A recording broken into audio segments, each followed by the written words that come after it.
Welcome back to RGR Craft. I'm Ryan. This is me going rogue on the craft beer industry as well as home brew, and today is all about home brew. If you're not subbed yet, make sure you do that. Click the like and the bell notification, the whole 9 yards. We're doing a lot of great things around here with my partner Mike Munhall. He'll be back later, but today is my brew day on the PicoBrew Z1, my newest rig, and I wanted to go through it. This is a simple brew, my wife's favorite Saison recipe, and had to do a little bit of substitution for some of the hop elements, but that's all right. I wanted to go over it because it's nice and easy and works real well on the Z1 and should work well on any PicoBrew. So as we go through, you'll see that the ingredients list is pretty basic. A ton of Pilsner, little bit of wheat, dextrose. Very, very straightforward. One thing, I'll go into another video about how I do the dextrose with the PicoBrew because it is a little bit of a change from what might be your normal process. Hops, really straightforward and simple. This, I always use Beersmith because I'm used to it and because honestly I want to get some outside justification for when things change at PicoBrew and how you're going to go through the process of either running a Raspberry Pi or doing everything manually. So I still calculate in Beersmith. That said, let's get after it. Here is Brooks Saison's brew day. We're going to start brew day the night before, or the evening before anyway, and getting the grains ready to be ground and adding everything that we need. This is Belgian Pilsner malt, and we're going to use 8 pounds of it, or $7.99. It'll go in here with some wheat, etc., and that will be the base for our Saison. Here's the prep on the adjuncts. We have Magnum at 60, Saphir at 15 with Werflock and yeast nutrients. And then we'll go back to Saphir with another 1/4 ounce at 10. Grains are loaded. Got some rice hulls in the bottom. And we have the cages in place.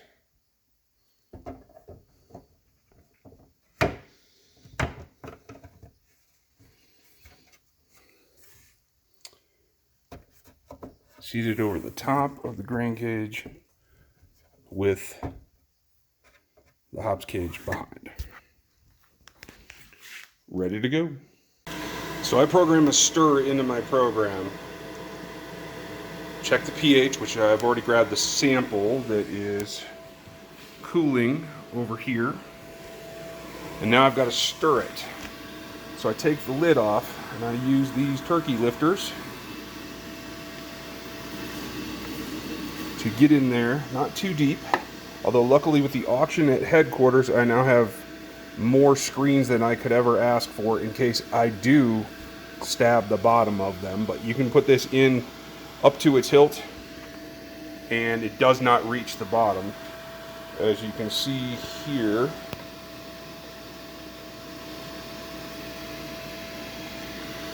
so this allows me to get a good stir on the mash, break up any dough balls. I have programmed this right after the first step. So it's been mashing for 20 minutes. Just an initial one, I want to get the dough balls out, and that's really all I'm going for here. So by getting this done now, I'll actually mound it just a little bit where the main drain hole is for the mash, and allow everything else to run off of it down to lower gravity and try to pick up those extra points that I am always looking for. So, leaving it nice and loose but organized.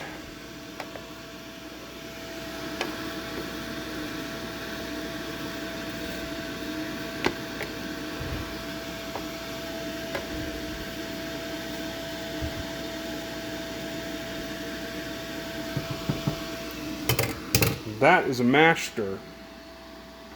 And I'll come back, same screen, lay it in, make sure that I get it seated correctly along here. and we're good. The main cover goes back on.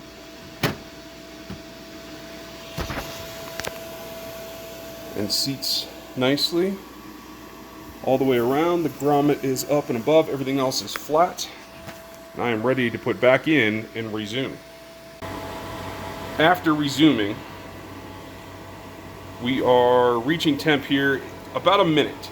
So I lost a couple of degrees and was able to come right back up to temp. So having that pause in there, stirring the mash, did not cost me time, did not cost me anything. I should get a couple, 3, 4, I've even gotten up to 6 gravity points above what I was looking for by simply doing that mash. Given that this is a grain compartment that is limited on space, that's really important. Since the mash is still in the high 5s, I'm going to use some lactic acid to continue to drive down that pH. I'm going to use 2 teaspoons here. Usually that will be enough to get me to the pH that I'm looking for, which is between 5.4 and 5.6. The batch is now complete. I've chilled this down to 70 degrees for a Saison. That's about perfect. It's probably sitting at about 68 right now. After 30 minutes of settling, I have some CO2 hooked up to the in. The out will flow into the fermenter, which is already set with an empty jar at the bottom. Now you can use a sight glass or any vessel that you want to clear by having the valve above the end, even if it's just an elbow or a flat jar or sight glass. Having a volume of air in there is a nice oxygen plus. I'm going to aerate, but then I'm going to come back. I'm going to open that valve and let that air give it a nice stir and an extra hit of oxygen as it bubbles up through after the fermentation gets going. Now we'll start the transfer.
Now with the beer transferred, we get ready to do the oxygenation. This is an oxygenation stone on the end of a wand that has a brass fitting to just a standard oxygen torch bottle.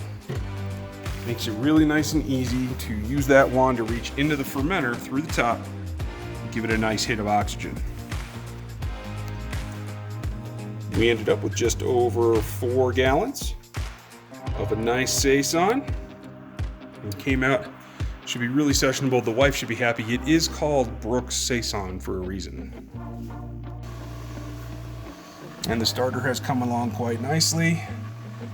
It is ready and vital. You can see waves coming through it. It is ready to be pitched. I started the starter just about the same time as the brew, so it should be very lively. With the oxygen hit, it should be ready to hit the ground running and start eating.